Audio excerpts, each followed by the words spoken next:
Welcome to NRK narrates. Social media వల్ల ఎంత ఉపయోగం ఉందో అంతకంటే ఎక్కువగా అనర్థాలు జరుగుతున్నాయి. తాజాగా ఆంధ్రప్రదేశ్లో గుంటూరు జిల్లాకు చెందిన బాపట్ల ఊర్లోని బాపట్ల నియోజకవర్గంలోని గీతాంజలి అనే స్త్రీ ఆత్మహత్య చేసుకొని చనిపోయింది.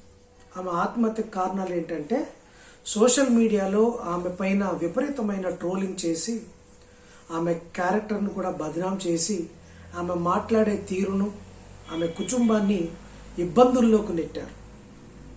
ఇదంతా ఎందుకు జరిగిందంటే వైఎస్ఆర్సీపీ వైఎస్ జగన్మోహన్ రెడ్డి గారి పార్టీ పేదలకు ఇళ్ల పట్టాలు ఇస్తున్నారు.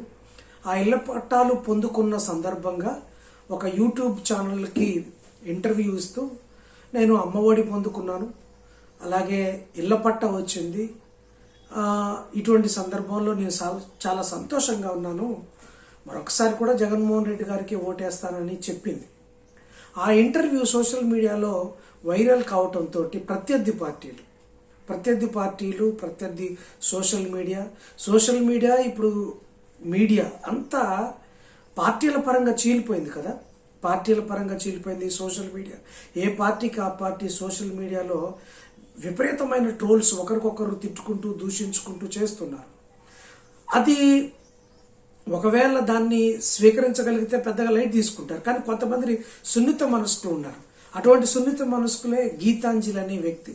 బాపట్లోని ఆ అమ్మాయి ఇలా సోషల్ మీడియాలో నాకు పథకాలు వస్తున్నాయి, జగన్మోహన్ రెడ్డి గారికి ఓటేస్తాను అని చెప్పడంతో చాలామంది టీడీపీ వాళ్ళు కానీ జనసేన వాళ్ళు కానీ మిగతా వాళ్ళు కానీ ఆ అమ్మాయిని విపరీతంగా ట్రోల్ చేశారు. 2 పిల్లల తల్లి విపరీతంగా ట్రోల్ చేయడంతో ఆమె తట్టుకోలేకపోయింది. అంతకుముందు పెద్దగా ఇది అనుభవం లేకపోయినట్టుంది. ఆమె తట్టుకోలేక ఆమె ట్రైన్ కింద పడి చనిపోయింది, సూసైడ్ చేసుకుంది. ఈ సూసైడ్ చేసుకొని 2 పిల్లలను అనాథలు చేసి వెళ్ళిపోయింది. దీంతో వైఎస్ఆర్సీపీ ఫాలోవర్స్ కానీ ఈ ఆత్మహత్య టీడీపీ వాళ్ళు, ఐటీడీపీ వాళ్ళు, అలాగే జనసేన వాళ్ళు విపరీతంగా ట్రోల్ చేశారు. ప్రభుత్వ పథకాలు వచ్చినందుకు ఆమెను ఇది చేశారు, అందుకే ఆమె తట్టుకోలేక ఇదైపోయింది అని చెప్పింది. ఆమె ఏం మాట్లాడిందో ఒకసారి, ఆమె ఎలా శవమైందో ఒకసారి చిన్న వీడియో ఒకసారి చూడండి. ఏంటది అసలు మీ చేతిలో? సార్ నా ఓన్ హౌస్ నా డ్రీమ్ సార్ ఫుల్ఫిల్ అయిపోయింది ఈ రోజు. ఎవరి పేరు మీద వచ్చింది? నా పేరు మీదే సార్, గీతాంజలి. ఎస్, అందుకే నా ఓన్ హౌస్ నా డ్రీమ్ అని చెప్తున్నాను నేను క్లియర్ గా. I felt really so happy sir. నేను అసలు ఎక్స్పెక్ట్ చేయలేదు, స్టేజ్ మీద తీసుకుంటానని అసలు అనుకోలేదు. మా కళ నెరవేర్చారు, మేము ఆయన కళ నెరవేరు, ఆయన గెలిపిస్తాం. It's our dream. మన 5 రూపాయలు పేటిఎం బ్యాచ్ కి అమ్మా నేను ఇచ్చేది మీ ముఖానికి 5 రూపాయలే, ఇంత చేయండి, ఇంత చేసిన తరువు మాకండి. ఇప్పటికే రాష్ట్రంలో సజ్జల రామకృష్ణారెడ్డి నన్ను చేసేసాడు ఎదవని, ఇక మీరు కూడా చేయాల్సిన అవసరం లేదు. కాబట్టి ఇచ్చిన దానికి ఇచ్చినంతే చేయండి, కానీ ఓవర్ యాక్షన్ చేద్దని చెప్పు. మీ వల్ల సిగ్గు లేదు మీ అందరికీ.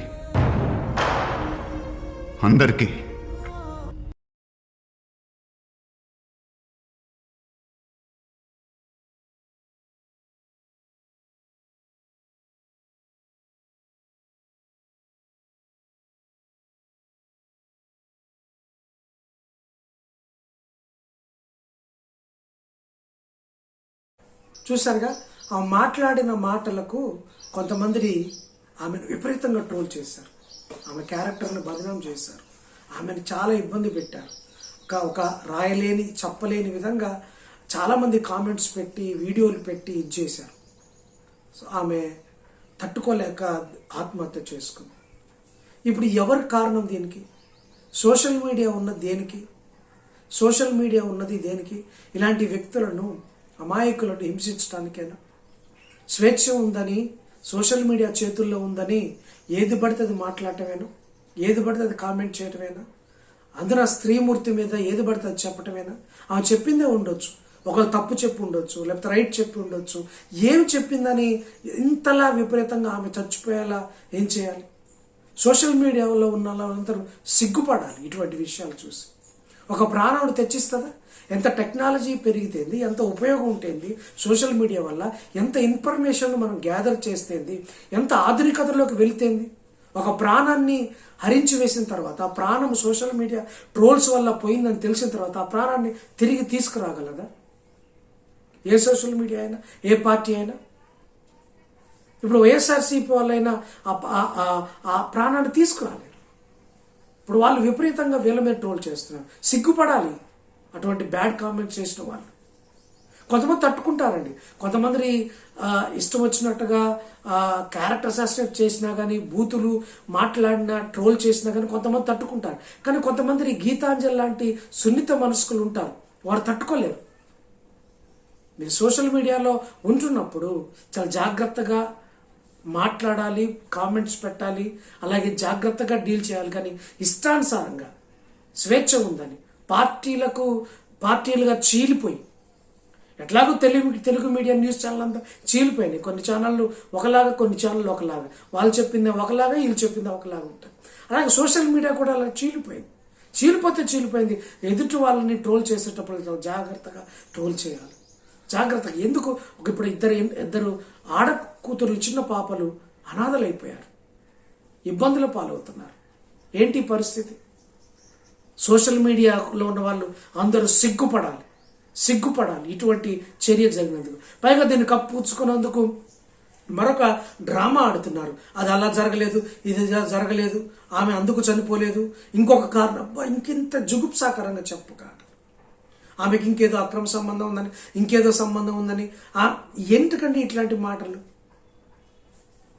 తప్పు జరిగిపోయింది, దానికి పశ్చాత్తాపడాలి. పోలీసులు కూడా ఇటువంటి ట్రోల్ చేసిన వారు అది నిజమే అయితే వారి పట్ల యాక్షన్ తీసుకొని ఇంకొకరు ఇలా ట్రోల్ చేయకుండా, ఇలా కామెంట్స్ చేయకుండా, ఇలా క్యారెక్టర్ని దెబ్బతీసే విధంగా, వ్యక్తిత్వ హననం చేసే విధంగా ఉండకూడదు. ఇప్పుడు ఆ భర్త, ఆ పిల్లలు ఆగమైపోయారు. ఇంకెప్పుడు ఇలాంటివి జరగకుండా పోలీసులు కూడా చర్యలు తీసుకోవాలి. సైబర్ క్రైమ్ వాళ్ళు కూడా చర్యలు తీసుకోవాలి. ఆ కుటుంబానికి ఆ దేవుడు ఆదరణ కలిగించాలి అని మనం అందరం కోరుకుందాం. Thanks for watching. God bless you.